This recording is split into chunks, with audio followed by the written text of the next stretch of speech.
Olá! O programa Controvérsia é um espaço criado pela TV Itapê para discutirmos assuntos importantes em maior profundidade. E hoje nós vamos falar sobre a justiça restaurativa.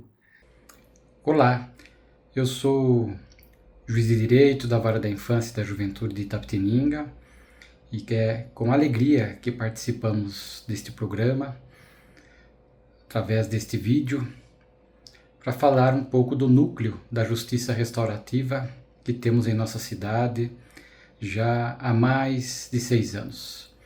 Ele é fruto de uma parceria entre o Tribunal de Justiça, a Prefeitura Municipal, a Diretoria Regional de Ensino, que permitiu a existência desse núcleo.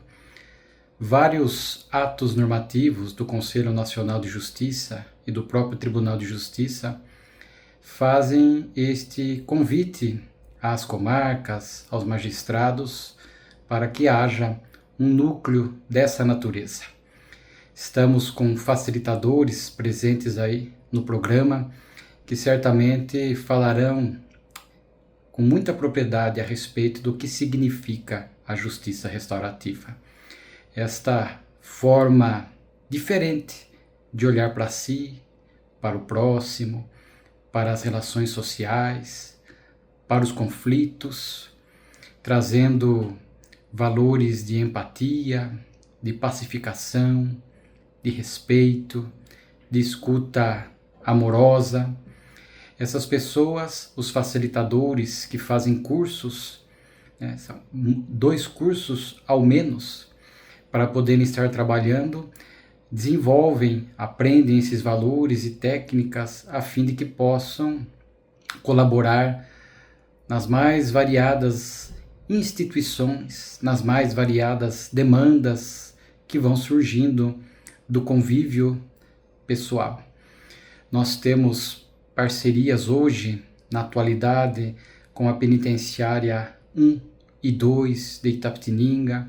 Temos uma parceria com a Fundação Casa, que executa as medidas de internação dos jovens infratores. Temos uma parceria com os abrigos, um deles em especial no nosso foco, no momento, o abrigo Nosso Lar. Temos muitas ideias, muitas pretensões, muitas vezes nos faltam esses recursos humanos, essas pessoas qualificadas. Temos um projeto em andamento com a Central de Penas, aqui a CAEF, que é a Central de Apoio ao Egresso e à Família.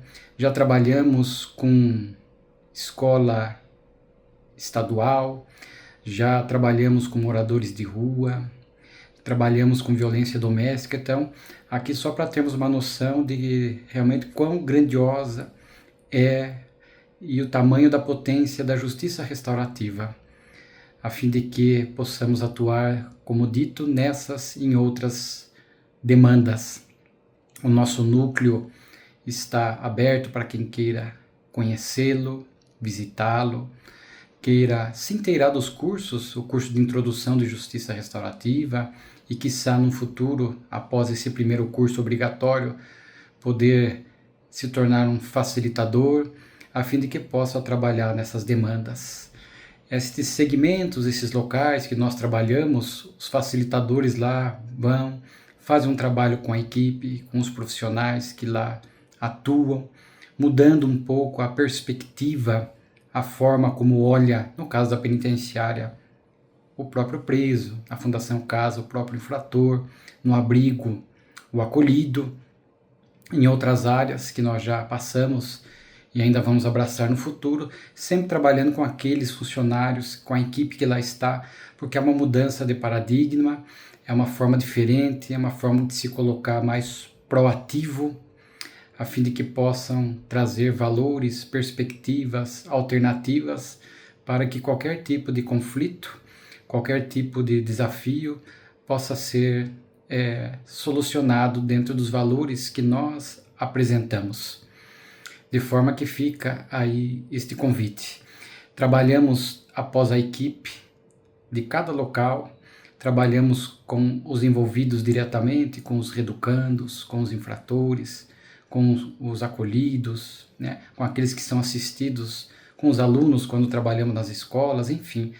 Tem sido uma jornada muito feliz. O aprendizado é imenso. A justiça restaurativa nos abre essa possibilidade de qualificados, com esse, como dito, este olhar que nós poderíamos sintetizar, um olhar mais amoroso e mais pacífico para essas inúmeras situações desafiadoras que vão surgindo, a gente possa de forma mais ativa colaborar. E isso faz com que ajudemos, faz com que aprendamos muito. As histórias, os casos, as ocorrências, enfim, ao longo desses anos todos, são muito valiosos esses aprendizados, seja a parte teórica da própria justiça restaurativa, os círculos, que certamente os que estão aí falarão, como é que são essas técnicas, o que um círculo restaurativo propicia de diferente, e nós precisamos mudar, buscar perspectivas mais positivas através de valores nobres, porque o tempo tem nos mostrado que a forma, muitas vezes, de apenas julgar, apenas cobrar, muitas vezes apenas atirar pedras, apenas procurar culpados, apenas querer que o outro cumpra a sua pena, e tem que cumprir, mas apenas querer isto, demonstrou ao longo da história da humanidade que não resolveremos os nossos conflitos. Então, há outros meios, entre aspas, alternativos, mais pacíficos, que trazem resultados efetivos e eficientes, né, a fim de que possamos construir uma convivência em uma sociedade dentro de valores nobres e positivos. Estamos aqui no estúdio com a advogada Miriam Teodoro e também com o Rafael Santos, que além de coordenador da Justiça Restaurativa, também é psicólogo, professor da UFSCar, o Kleber Mota, que também é administrador e facilitador da Justiça Restaurativa aqui de Itapetininga, e a Inês Prado, que é assistente social e participa das atividades da Justiça Restaurativa aqui em Itapetininga. Vou começar com o Rafael, pedindo para ele explicar um pouquinho o que é a Justiça Restaurativa. Bom, a gente tem várias formas de compreensão, né, do que é a Justiça Restaurativa. Hoje, a compreensão geral é que a Justiça Restaurativa, mais do que uma técnica, do que uma metodologia de resolução de conflitos, a Justiça Restaurativa é uma visão de mundo que está pautada na cultura de paz, né, de a gente estabelecer formas pacíficas de convivência, formas pacíficas de resolução de conflitos, para que a gente possa efetivamente viver numa sociedade mais justa, mais igualitária, que possa atender às necessidades de todos. Então, além de metodologias para resolução de conflito, além de técnicas de diálogo, a Justiça Restaurativa propõe uma visão de mundo, que a gente possa, como ser humano, né, olhar para as necessidades dos outros, para as nossas necessidades, e de alguma forma a gente tentar resolver nossos conflitos e atender o máximo possível a necessidade de todo mundo, tá? Então, se eu pudesse sintetizar, né, para ficar fácil para a gente entender, a proposta da Justiça Restaurativa é que a gente consiga resolver os dilemas de convivência, que a gente possa estabelecer uma convivência mais humana, mais acolhedora, mais justa para as pessoas, e que a gente possa expandir isso, que não fique só no nosso entorno, nas nossas relações imediatas, mas que elas também possam, que esse princípio ou que esses valores da Justiça Restaurativa possam se expandir também para as instituições e para a sociedade como um todo. Que a gente atinja, né, esses 3 níveis de relação, que é a relação pessoa a pessoa, que são as relações institucionais, são as instituições onde a gente trabalha, onde a gente vive, né? E também isso para a sociedade de uma forma mais ampla. A gente possa expandir esses princípios e valores de convivência pacífica e de resolução de conflitos, né? E que a gente possa sobreviver enquanto humanidade. E uma das últimas percepções assim da justiça restaurativa é ultrapassar também os limites só das relações humanas. Que a gente possa pensar também as nossas relações com o planeta, né, com o meio ambiente, que a gente possa viver relações justas, né, também nessa modalidade, né, pessoa, mundo, a gente também considere também a nossa parte aqui no meio ambiente, né? Inclusive diante das questões climáticas. Então, essa é uma visão hoje mais atual da justiça restaurativa, né? Eu vou aproveitar e perguntar para Miriam Teodoro, que é advogada. Hoje nós vivemos numa sociedade extremamente judicializada, né? Então, pegando um pouco o que o Rafael falou, qualquer situação é um motivo para virar um processo e tem todo um desgaste, tem inclusive um custo para o Estado. E eu não sei se é muito produtivo, como, por exemplo, essa proposta de, com um diálogo, resolver os conflitos. Eu queria que você, como advogada, falasse para a gente como é que você enxerga, porque você participa dos dois lados. Você participa nos tribunais aí com as pendências que estão judicializadas e participa da justiça restaurativa. O que você pode dizer comparando esses dois modelos para resolução de conflitos? Sobre isso, o que eu vejo é que a justiça comum que a gente conhece dos tribunais, ela tem uma forma punitiva de resolver as questões, né? Acontecem acordos e, se não são cumpridos, eles são executados, então a forma sempre vai ser punitiva. E a questão da justiça restaurativa, do meu ponto de vista, ela pode ser aplicada em qualquer tema judicial, desde que as partes que estão envolvidas concordem, né, em formar um círculo para conversar sobre aquela questão. Por isso o nome, restaurativa, porque ela restaura uma situação sem precisar encontrar uma pessoa para punir, né? Ou mesmo encarcerar aquela pessoa, né? É claro que existem crimes que são, do ponto de vista social, impossível de não haver punição. Mas e antes de acontecer isso? Será que existia uma forma de resolver a situação a ponto de não chegar a cometer um crime, aquela pessoa cometer um crime e passar por um processo judicial e só assim, depois de estar presa, cumprido a pena, será que ela está novamente apta a voltar para a sociedade? Será que a sociedade está disposta a perdoar aquele crime, né? Porque a sociedade não entende o lado jurídico, né? Que tem o devido processo legal, que a gente chama. Eles entendem que aquela pessoa cometeu um crime e deve pagar, mas também não pensa no antes. O que aconteceu antes para a pessoa chegar até ali? Então, a justiça restaurativa, ela vem, inclusive, hoje, através do Tribunal de Justiça do Estado de São Paulo, né? Ela não é uma entidade particular, é uma entidade ligada ao tribunal, mas nada impede que seja feito um círculo, né, de forma particular, entre uma família, entre condôminos, enfim. Ela vem para restaurar esse status quo das pessoas antes de chegar ao ponto de cometer um crime, né? Então, a justiça restaurativa ela pode ser aplicada na escola, ela pode também prevenir a reincidência de crimes, ela pode ser aplicada na Fundação Casa, pode ser aplicada em presídios, pode ser aplicada com crianças, com adultos, com adolescentes, com pessoas idosas. É uma oportunidade das pessoas conversarem sobre algo, um conflito que está ali estabelecido e tentarem resolver antes de... Será que precisa provocar o tribunal para resolver alguma questão? Às vezes, uma conversa no círculo pode resolver, deixar as pessoas satisfeitas com aquela situação e cada um vai entender o que é devido por cada um daqueles membros que estão ali participando. Perfeito. Eu vou pedir para o Rafael dar uma ideia geral da Justiça Restaurativa aqui em Itapetininga, né? Com todas essas entidades aí que a Miriam citou, você falar um pouquinho do trabalho de uma forma geral, como é que tem sido, né?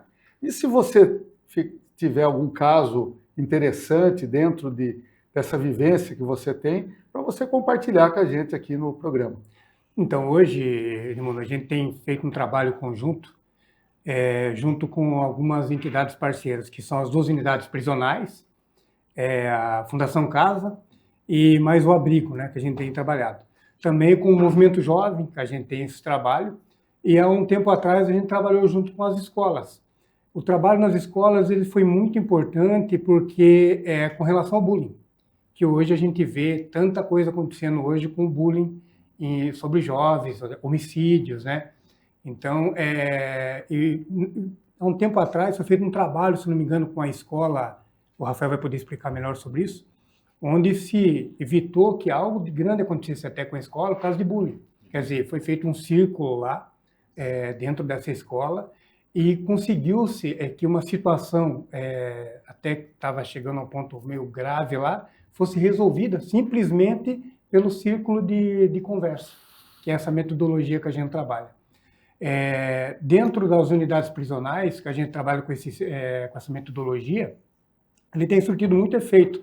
Eu trabalho na unidade 1, a gente trabalha nas duas unidades, mas eu mais na unidade 1 que eu trabalho. E, a princípio, quando você fala em unidade prisional, né, todo mundo tem aquela, meu Deus, vai trabalhar com preso, né, não tem recuperação. Mas são pessoas que estão ali, né, que cometeram seus crimes e que estão pagando, de certa forma, o que eles fizeram para a sociedade. Os círculos de conversa nossa, ele mostra isso a eles. A gente mostra que eles enxerguem o que eles fizeram, que talvez aquilo causou, aquela atitude dele causou a outra pessoa. Então, nós temos histórias lá, e deixando claro, Itapetininga é pioneiro nesse trabalho, dentro das unidades prisionais. Além de sermos pioneiros nisso, nós fizemos, o Rafael teve uma ideia, que eu achei que foi brilhante, de formarmos os presos como facilitadores, na questão de círculos de conversa, de rodas de conversa. E a gente acabou sendo surpreendido, porque eles começaram a conduzir esse círculo e nós começamos a trabalhar com eles, só olhando o trabalho deles. E foi muito interessante, o trabalho acabou indo tão bem, saindo tão bem, que esse ano a gente teve uma reunião com os diretores, né? E eles afirmaram essa parceria para esse ano, o intuito de formar esses reeducandos também, porque ele viu que mudou o pensamento desses reeducandos lá dentro. Você tem uma base, teve um deles que ia sair na saidinha e não ia voltar mais. Ele numa conversa que a gente teve no círculo, ele nos falou isso. Só que ele pegou e, quando ele estava indo embora, ele ia embora para o Paraguai, ele lembrou de tudo que ele aprendeu com a gente nessa questão dos ciclos de conversa, foi para casa e resolveu fazer esse círculo de conversa com a família. Se acertou com a família, se perdoaram com a família e voltou para a unidade prisional. Quer dizer, ele não fugiu. Voltou hoje, ele, não sei nem se ele já saiu, já que ele estava próximo até a liberdade dele, já estava com uma mentalidade de buscar trabalho. Quer dizer, você consegue mudar esse pensamento dessas pessoas lá dentro. Faz com que eles enxerguem que não é um buraco sem saída, que tem sim uma saída. E sendo trabalhado e bem trabalhado como a gente faz, que o nosso trabalho é mais de escuta do que de fala, né? E hoje é tão difícil as pessoas escutarem, né? As pessoas estão com tanto barulho na mente que acabam não se escutando nem a si próprio. Então, a gente, com esse trabalho, a gente consegue fazer com que eles falem e a gente possa escutar eles, né? Sem julgar, porque nós não estamos ali para julgar o que um fez ou deixou de fazer, para nós pouco interessa isso daí. E aí isso acaba fazendo com que eles mesmos tenham essa compreensão e acaba modificando o trabalho deles, né? E isso tem sido bastante prazeroso para a gente. Já com relação aos adolescentes, o Rafa tem feito um trabalho muito grande com os adolescentes, que é assim, até emocionante, né? O Rafa tem histórias com esses adolescentes que estão em abrigos, né? Então, assim, são trabalhos com retorno não só para eles, mas um retorno maior para nós que somos facilitadores. Poxa. Antes do Rafael contar aí o caso da escola, que é importante, a gente quer escutar, e também falar dessa ideia de torná-los facilitadores, eu vou perguntar para Inês o seguinte: explica para a gente como é que é esse círculo de conversa, como é que funciona, para as pessoas entenderem o processo. Eu só quero falar assim, que existe o processo restaurativo, que é quando o ofensor e a vítima se encontram. Esse é restaurativo, que você vai fazer ali um círculo restaurativo com a vítima e o ofensor. Agora, quando a gente trabalha com mulheres, não dá para fazer isso, com a vítima e o ofensor, não, é muito perigoso fazer isso. Então, eu trabalhei com mulheres no CREAS e no CRAM também com a justiça restaurativa. E aí tem os círculos, porque é o processo restaurativo e os círculos são outra abordagem que não foca o restaurativo, mas ela ajuda a pessoa a se encontrar, contar a história dela e se restaurar daquilo que ela sofreu, contar a dor dela, que no CRAM a gente fazia isso. Não tem mas faz parte, ela vai crescer, a gente vai acolher, que tem ali o centro que a gente acolhe, a gente faz abertura, que é super importante para mim, uma abertura de um círculo, você vai acolher, você vai dar uma pausa assim, vamos começar, vamos se apresentar, cada um, e agora vamos fazer a pergunta.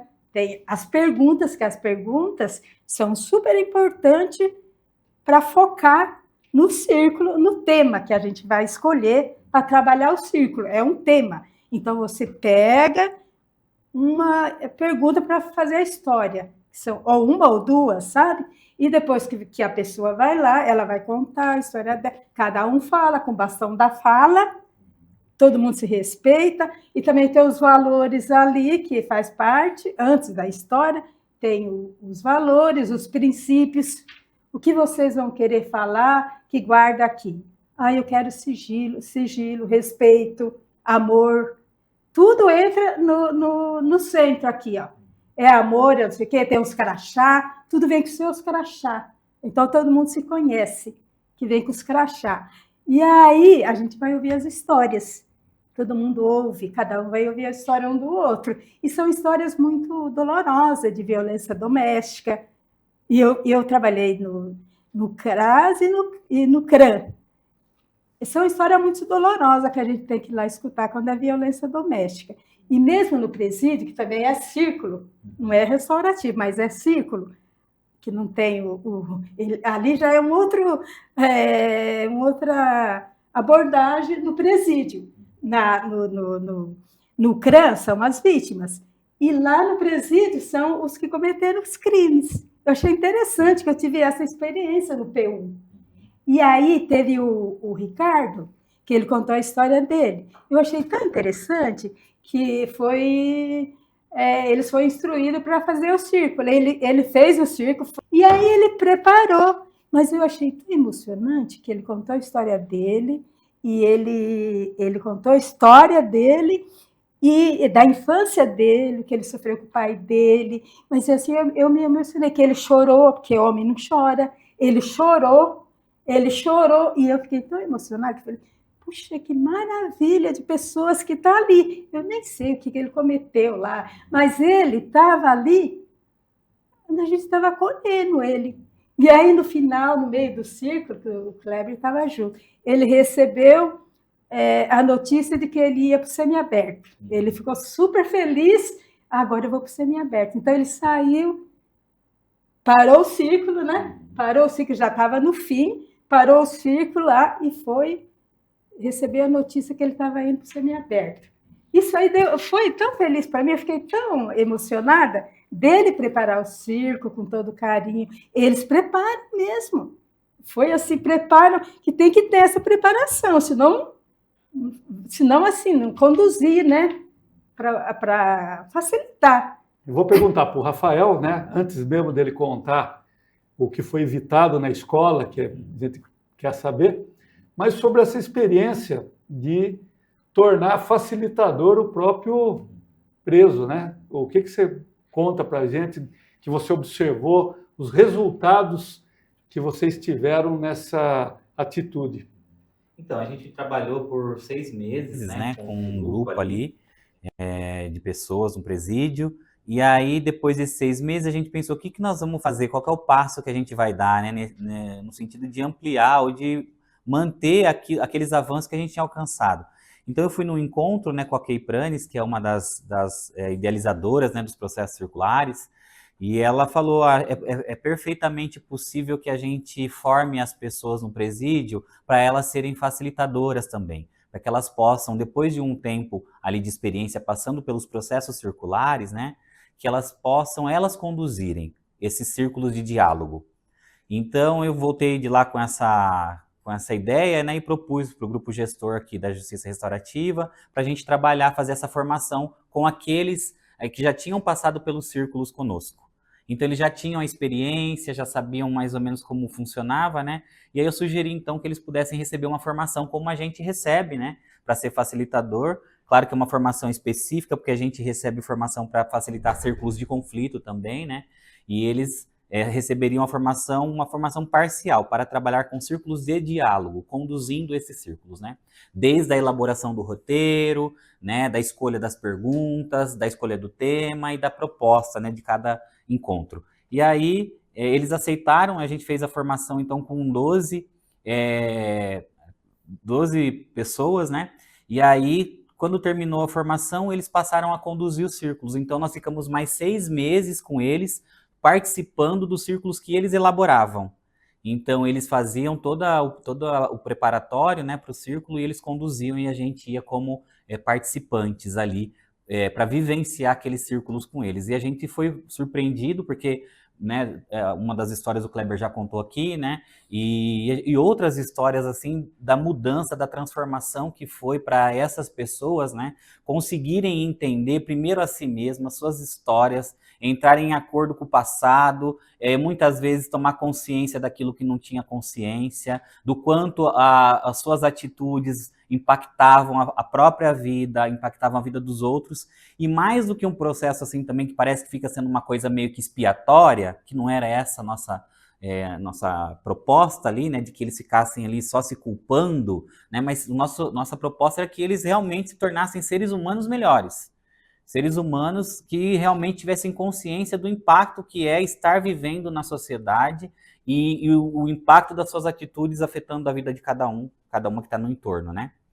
Então, eu acho que nesse sentido a gente foi muito bem sucedido, que a gente conseguiu perceber que eles se refinaram enquanto pessoas no trato com as outras. E isso é uma coisa que a gente ouve das pessoas que estão, dos carcereiros, por exemplo. É uma coisa que a gente ouve com frequência. O que vocês estão fazendo? Porque esses caras, eles estão diferentes.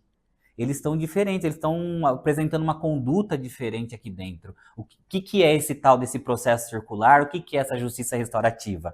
Então a gente é interpelado ali, né, no presídio pelas pessoas que trabalham lá, porque observam a conduta das pessoas que participam do círculo. Então a gente tem alguns princípios, que é de sigilo, de não levar, né, o que acontece ali dentro para fora, não tem né, esse risco.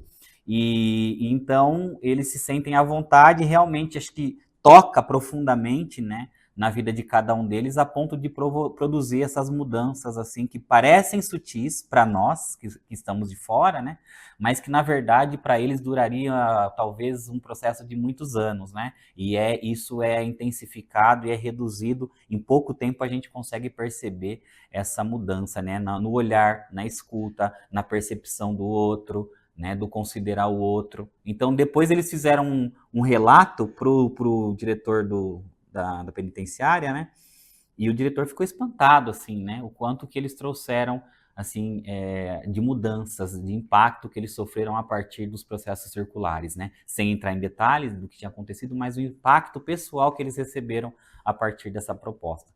Então, é uma coisa que a gente está levando, nós vamos continuar esse ano, fazer mais formação com eles. A gente já tem mais um grupo que passou por 6 meses de processo circular e agora a gente vai fazer a formação. Então, é sempre assim, primeiro passa pelos círculos, passa por essa vivência, né, do que são os processos circulares e depois, quem quiser, tiver interesse, a gente faz a formação para que nas próximas etapas eles possam conduzir. Então, foi essa experiência que a gente teve ali. E na escola, né, a gente teve uma situação, acho que em 2019, de uma pré-tentativa de um atentado. Foi logo depois que aconteceu Suzano, né, a gente tinha essa questão aí, e aí também um grupo de adolescentes também tinham planejado um atentado numa escola aqui, foram interceptados e a questão foi parar no judiciário, eles foram separados, primeiro foram acolhidos na Fundação Casa, né, foram internados por um tempo, depois liberados. E aí cada um foi para uma escola. E um deles estava numa escola específica daqui de Itapetininga, e nessa escola a situação já estava se tornando insustentável. Ele alega que ele sofria bullying, e também a turma nova que ele estava inserido não estava mais suportando, não estava dando certo já ali, os problemas, os conflitos ali, não só dele com a turma, mas da turma com ele também, né? E o diretor já estava pensando em, mais uma vez, mudá-lo de escola, né? Ou seja, de certa forma, excluir daquela escola, mais uma vez.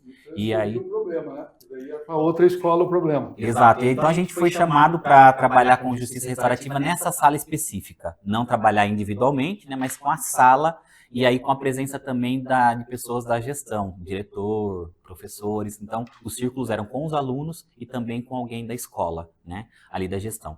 Bom, passado o período, né, de círculos, que eu acho que foi quase um ano, né, os adolescentes fizeram um vídeo relatando as experiências que eles tiveram a partir dos processos circulares. E qual não foi a nossa surpresa quando a gente viu que, inclusive, entre eles estava esse adolescente também, né? E ele falou, eu consegui falar no grupo, no círculo, coisas que eu nunca tinha conseguido falar para ninguém. E foi muito importante para mim, porque hoje realmente eu consigo me colocar no lugar dos outros, eu consigo ouvir, né? Eu tenho confiança aqui para falar com as pessoas. Então mudou totalmente a atmosfera da sala e eles encerraram um ano, né? Sem proceder dessa forma que era punir, né? Expulsar da escola, excluir, né? E realmente resolveram ali as questões que eles tinham de diferenças, né? A partir desse processo circular que eles desenvolveram ali.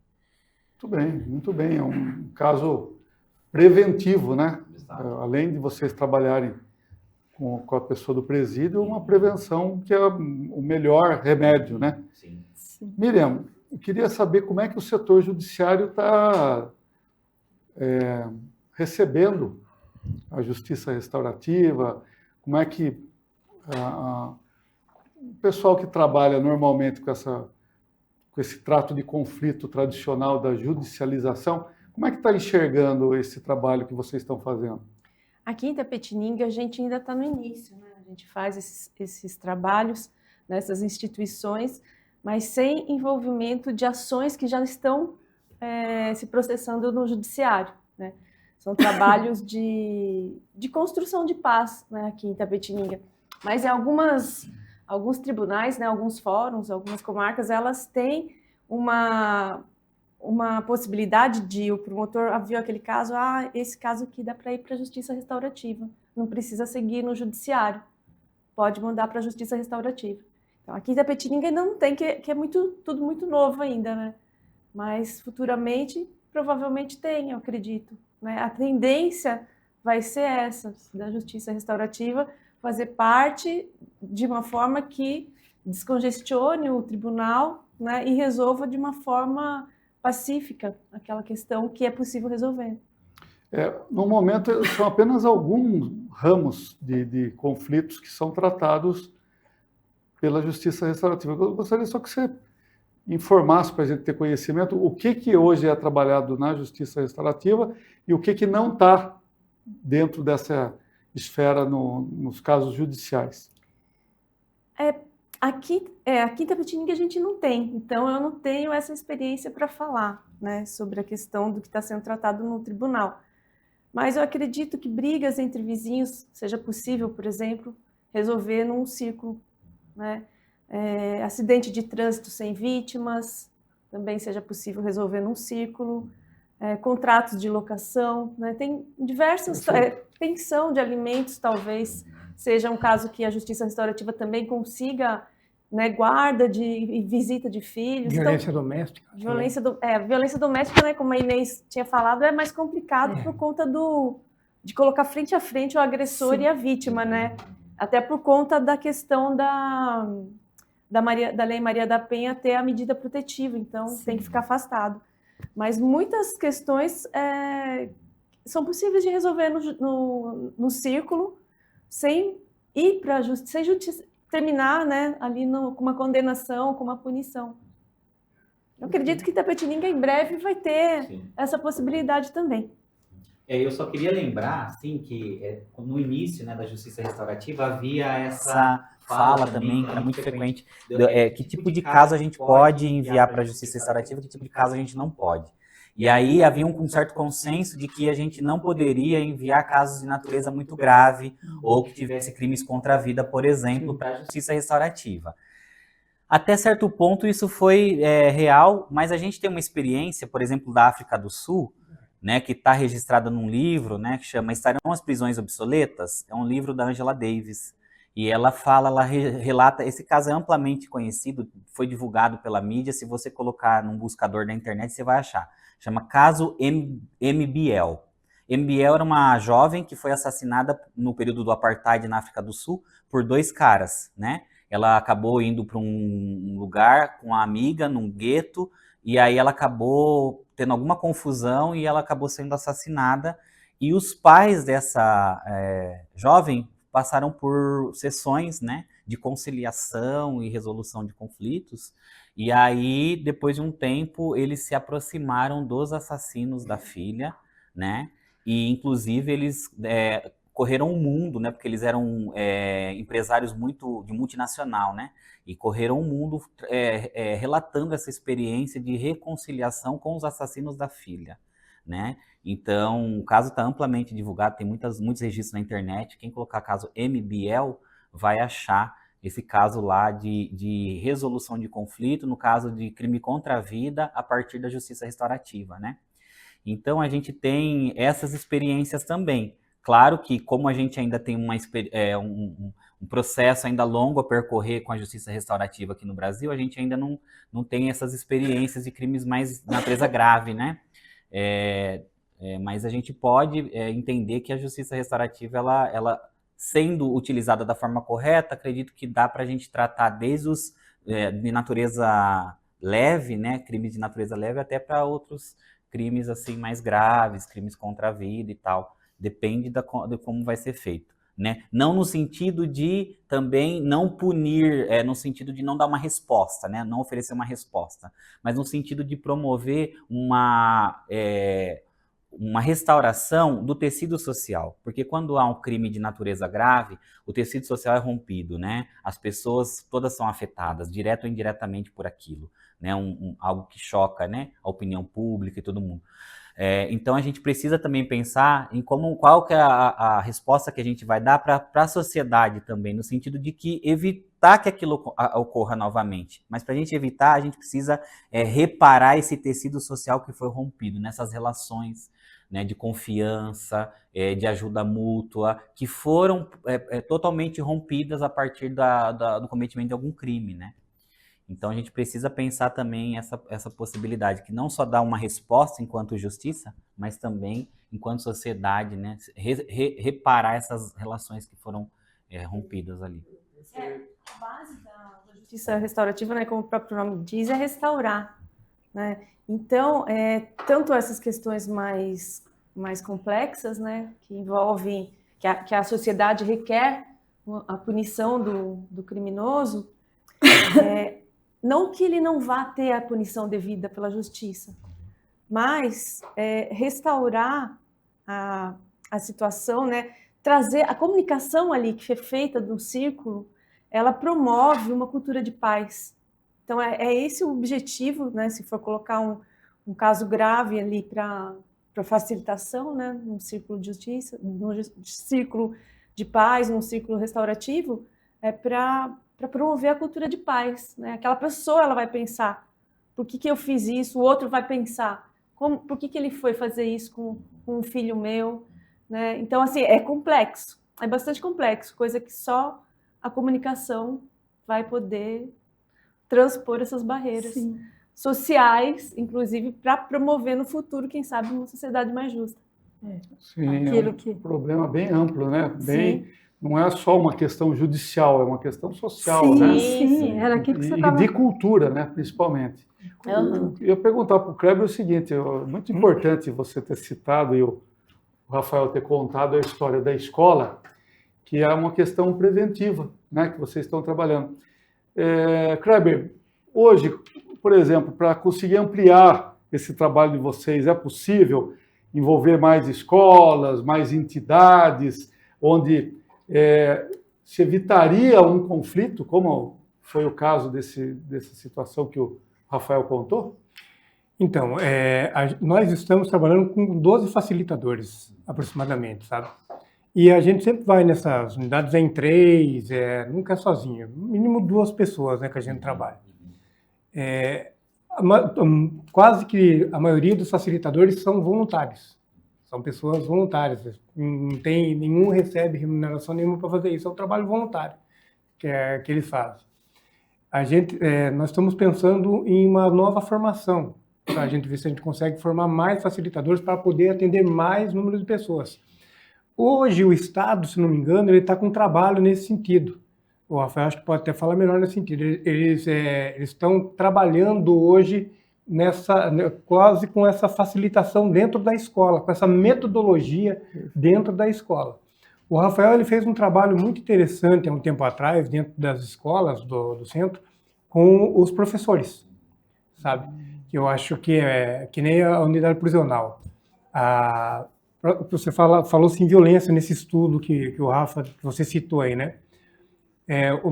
Acho que o trabalho nosso, a gente sempre quis começar primeiro no presídio dos funcionários, para depois descer para os reeducandos. Mas é difícil hoje, até o diretor, eles querem que a gente faça isso, mas são muito poucos funcionários. Então, se você tira funcionário de lá para participar disso, você desguarnece toda uma gama ali de trabalho, toda a organização de trabalho dentro da unidade prisional. Então, é meio difícil.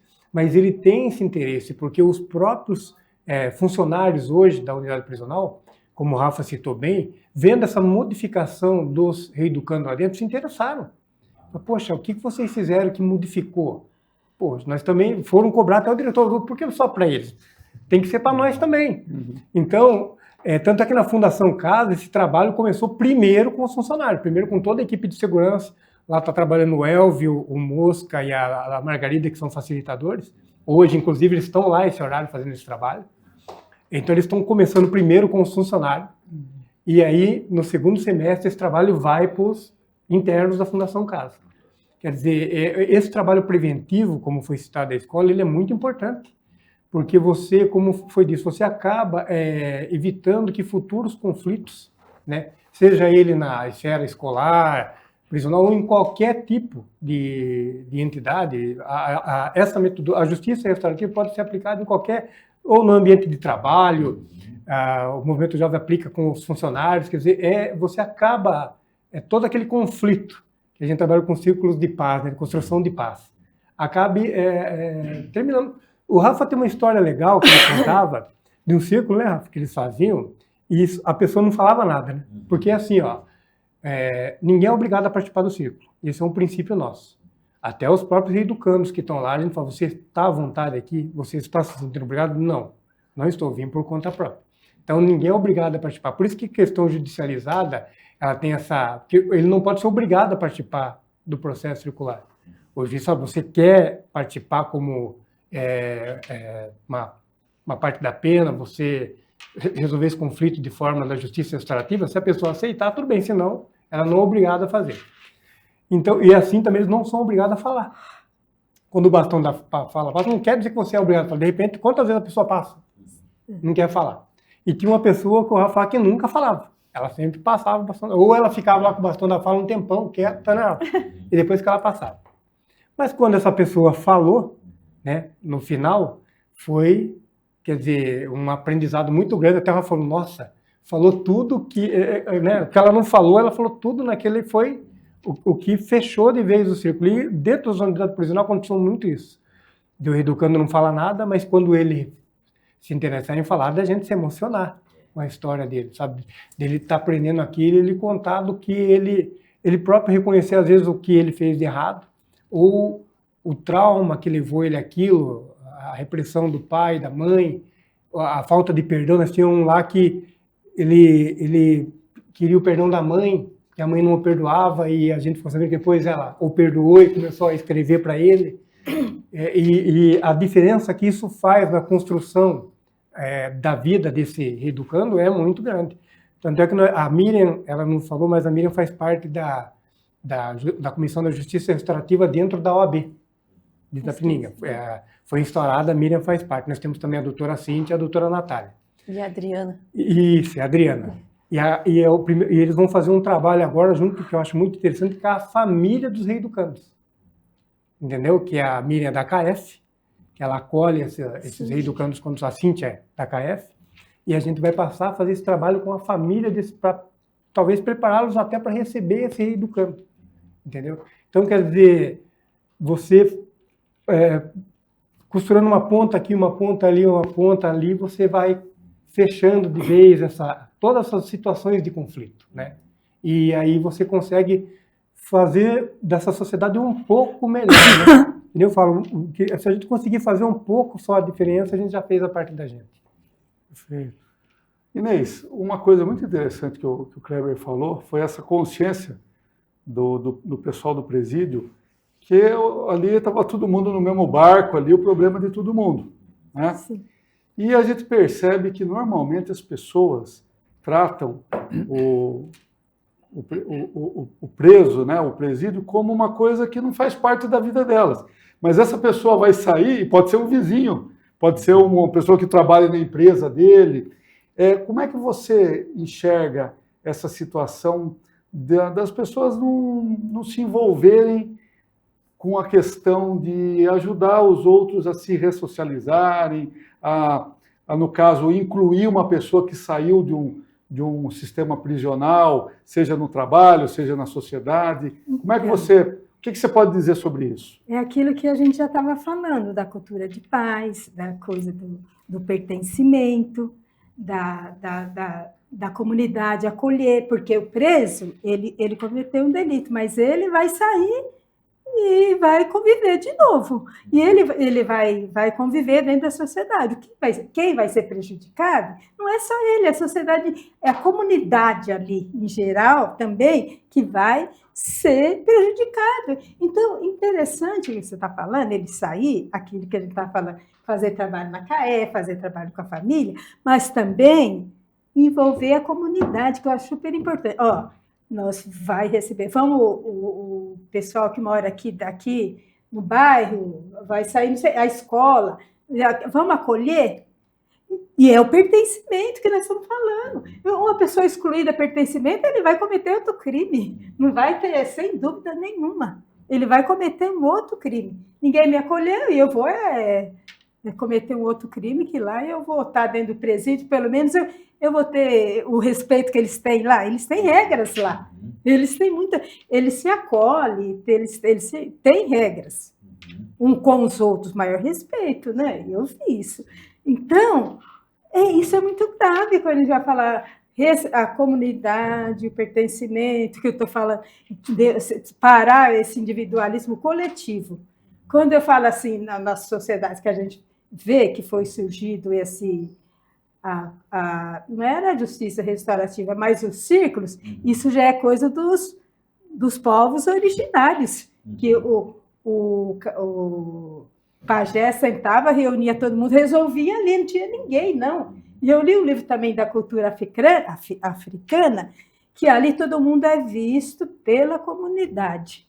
A criança, né, que fala educada, não é filho meu, é filho da comunidade. Eu fui no encontro, assim, agora recente, né?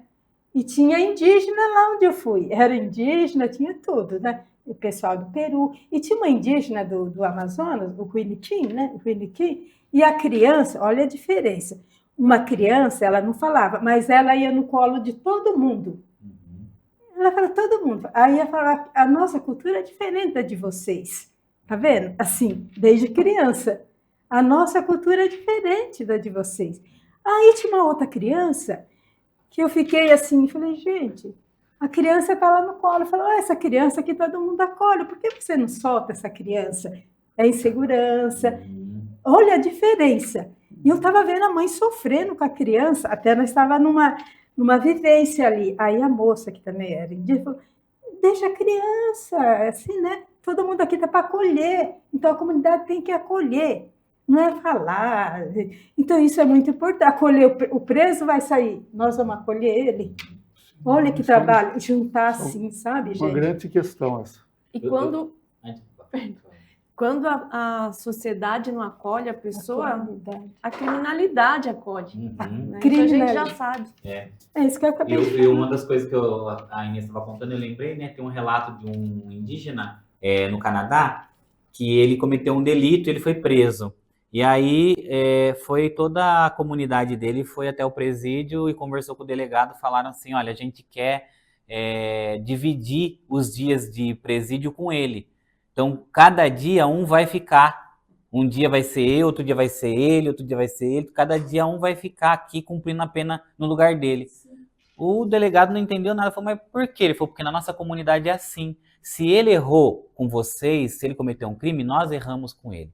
Nós erramos de não cuidar dele, não educá-lo corretamente e ele foi cometer um crime. Então todo mundo vai pagar junto. Ele não vai pagar sozinho.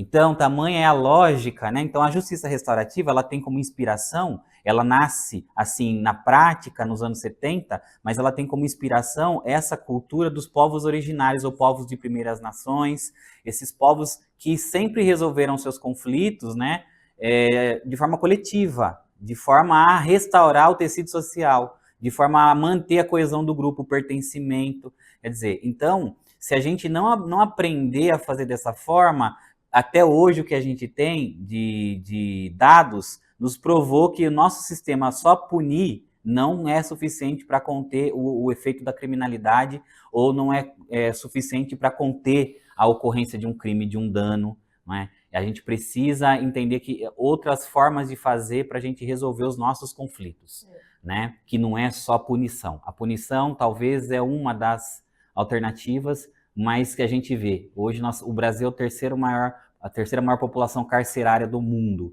não é? Assim, e a gente pode construir muito mais presídio, a gente vai ter muito mais pessoas para colocar lá e a gente não vai resolver o fenômeno da violência. Né? A gente vê que a sociedade está doente, né? Que está difícil, a sociedade está doente, nossos representantes estão doentes, e agora é difícil. Como é que a gente vai mudar? Como é que a gente vai mudar se a gente vê os nossos representantes todos doentes, né? Então, a gente tem que começar por baixo. É isso que ele está falando. É isso, mudar tudo isso, né? É um trabalho de formiguinha. Começar por baixo mesmo. E por isso que a gente fala que é uma visão de mundo, não é só uma técnica de resolução de conflito, também, né? Mas é, sobretudo, uma proposta que a gente tem, né? De como a gente vai se organizar enquanto sociedade para sobreviver. Para sobreviver, para que a gente possa, né? Porque justiça restaurativa? Porque justiça não é uma propriedade do sistema judiciário. Justiça é um valor humano que todos nós temos uma noção mínima do que é se sentir injustiçado, se sentir realmente sentir que foi feito justiça no seu caso, né? Na sua vez. Então a gente tem essa noção. E o que a gente quer é difundir o quanto a gente puder essa sensação de que a justiça está sendo feita, que nós estamos vivendo uma sociedade que a gente pode conviver, né? Que a gente pode ter segurança, uma segurança mínima para a gente continuar existindo aqui com o outro, né? Porque senão a gente vai viver numa guerra de todos contra todos, não é? Aí a gente vai se enclausurar, se encastelar dentro das nossas masmorras, dos nossos condomínios, e a gente acha que isso é proteção, isso é segurança. E a gente não tem segurança 1 centímetro fora da nossa casa, não tem. Não é? E muitas vezes dentro da casa. Então essa sociedade nossa, como a Inês falou, doente, né? É doente no quê? É doente no senso de justiça, porque a gente não consegue garantir a justiça mínima para todo mundo. Enquanto a gente não fizer isso, o mundo vai ser um lugar perigoso para todos. Né? O Kleber tinha falado alguma coisa sobre um programa que o governo do estado tem para as escolas. Você podia falar sobre isso? Então, o governo do estado, eu não sou da área da educação, né? Estou dando aula hoje na universidade, mas assim, ouvi, né, um pouco. A gente tem, né, representantes também dentro do núcleo de justiça restaurativa, né, da educação estadual.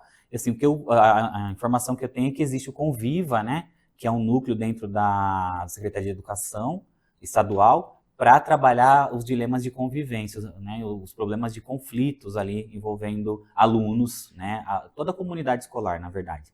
Então, esses profissionais que são responsáveis pelo Conviva, eles recebem uma formação também, né, dentro da justiça restaurativa, materiais também da justiça restaurativa, para levar a justiça restaurativa para a escola, né, para esses espaços escolares e difundir o quanto possível, né. Então, a proposta é muito boa, né? Mas às vezes se torna inviável diante de muita da impossibilidade da grade curricular, da carga horária, das coisas que tem que atender ali no cotidiano da escola. Às vezes isso não é colocado como uma prioridade, né? Então, eu vejo que é necessário, mas precisa ser colocado como prioridade, como algo do currículo também, né? Trabalhar a convivência, né? Trabalhar, a gente fala de competências socioemocionais, se fala muito na educação, mas não tem outra forma de a gente trabalhar essas chamadas competências socioemocionais se não for na prática, né? Se não for discutindo as questões ali que nos afetam dentro da escola, em círculos de diálogo mesmo, círculos de conflito que sejam, né? A gente precisa disso se difundindo na escola para a gente não ter essas surpresas, né? Que a gente chama de surpresa, mas que na verdade a gente sabe que não é tão surpreendente porque a gente tem notícia do quanto a gente vivencia e sabe, né? De bullying na escola, de violência, de muitas vezes racismo, né? Enfim, todas as outras violências, e a gente precisa prevenir isso, trabalhar isso na escola. A escola é um espaço de muita convivência que a gente, hoje em dia com o ensino integral, né, passa-se muito mais tempo na escola do que às vezes com os pais. Então a gente precisa de ter estratégias, né, inclusive para trabalhar a convivência ali. Perfeito. Eu queria saber do Kleber o seguinte, vocês trabalham com voluntários também, né? E vamos supor que alguém se interesse em conhecer mais, tanto por querer fazer um voluntariado, ou mesmo uma escola que queira até se comunicar com vocês para tentar levar o projeto para a escola. Como é que funciona essa ligação que vocês têm com o mundo exterior? Então, o Núcleo de Justiça, a Itapetininga é uma das poucas cidades que contam com o Núcleo de Justiça, né? É uma parceria da Prefeitura com o Tribunal. O Núcleo de Justiça fica ali na Jorge Ozzi, número 74. Ele funciona das 8 às 17. Se a pessoa quiser conhecer o núcleo, é só ir até lá. Essa formação que a gente faz como facilitador é em 2 etapas. A primeira etapa é uma formação que a gente faz online, né? Que é mais teórica, né? E depois a gente tem uma que é o curso que a gente faz fora, que só Itapetininga teve só, acho que uma vez agora, 2 vezes que teve Itapetininga. Eu com o Rafael estamos aí, se tudo der certo, acho que a gente vai acabar podendo fazer essa formação aqui em Itapetininga, nós mesmos formar facilitadores aqui. Quer dizer, já vai ser mais fácil. Então, se a pessoa quiser se informar mais sobre isso, ela pode ir até o núcleo. Tem o e-mail do núcleo também, se ela quiser, que é o justicarestaurativa@itapetininga.sp.gov.br, né? Se dirigindo até o núcleo também, a gente vai dar toda a orientação. Ela deixa o contato quando tiver esses cursos que a gente tem, como eu falei, tanto online como presencial, a gente avisa, a gente faz um cadastro dos interessados lá que queiram fazer esse curso, e a gente entra em contato e fala, o curso abriu, a gente auxilia toda a questão, porque quem fornece esse curso é a Escola Paulista de Magistratura, né? De São Paulo, ela que nos forma, ela que dá toda essa formação. Então, quando ela abre essa inscrição para a gente já pega esse pessoal que está na lista e já os comunica e fala, faça inscrição, porque são poucas vagas, né? Geralmente, assim, 20 vagas, procura 200, 400, 500 pessoas.